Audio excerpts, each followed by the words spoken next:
Hot Tub Time Machine is one of the most ridiculous names for a movie.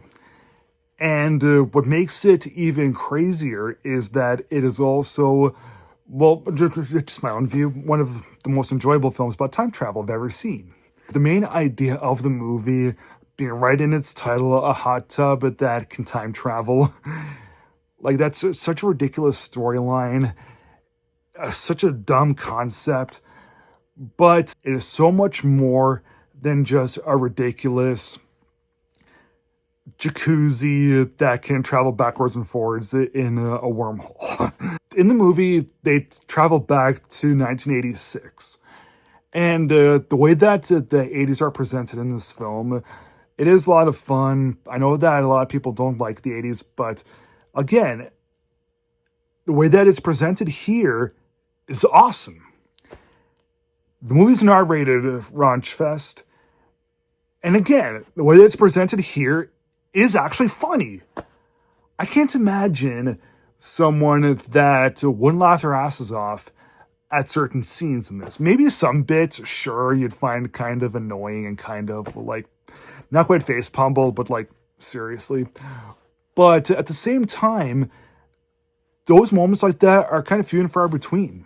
So the movie stars John Cusack as this insurance salesman who's really unhappy in life.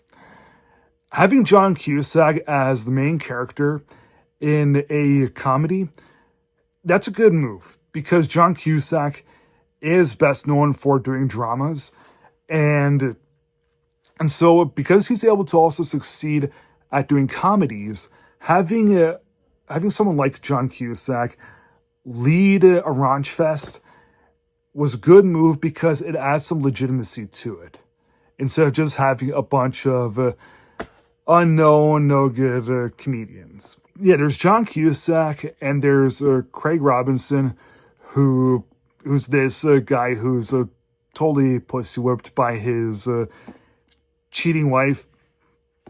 There's Rob Corddry, who's a suicidal loose cannon. And there's Cusack's nephew, who's Clark Duke. He's a total geek in life, and he should be going off to college, but doesn't feel like it.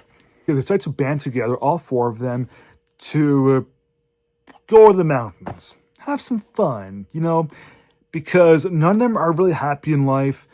Have some fun responsibly. So when they go to Kodiak Valley, that's the name of the resort, that town is just gone to hell. As circumstances come about, they're in the hot tub, and they travel back 24 years. Of course, they're absolutely scared that they're going to mess up the future. Well, mess up their present day. Because, for one thing, there's some fear of the unknown. Like, even though they're completely miserable in life, they're really afraid that if they mess up anything in the past and the ripple effect, butterfly effect ends up happening, that they'll just mess up 2010 all over again, even worse than how it already is.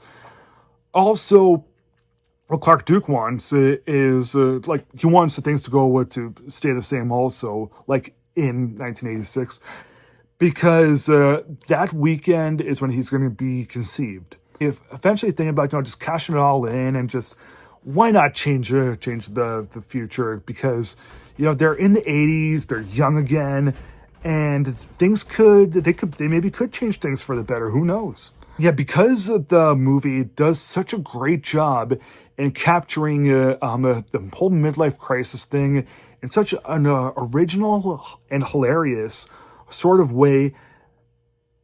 That's probably the main reason why it caught so many people off guard, including myself. Yeah, when I saw this, I had no clue that a movie with this many swear words and this much nudity and drugs was going to actually be smart and funny. Of course, the backdrop of the film, like these guys that are unhappy in the future, like just recapturing glory days like that. That's the essence of the film, and that is why I think that Hot Tub Time Machine is one of the best films about time travel. I know it's just my own personal opinion, but whatever. And it's also one of the best films ever made that has a bad title to it. I'll admit, Hot Tub Time Machine, that's not a good title for a film. But the movie itself, I adore to pieces. I've seen this film so many times since it first came out in 2010, and I plan to see it so many more times in the future. I'll give Hot Tub Time Machine from 2010 4 stars out of 4.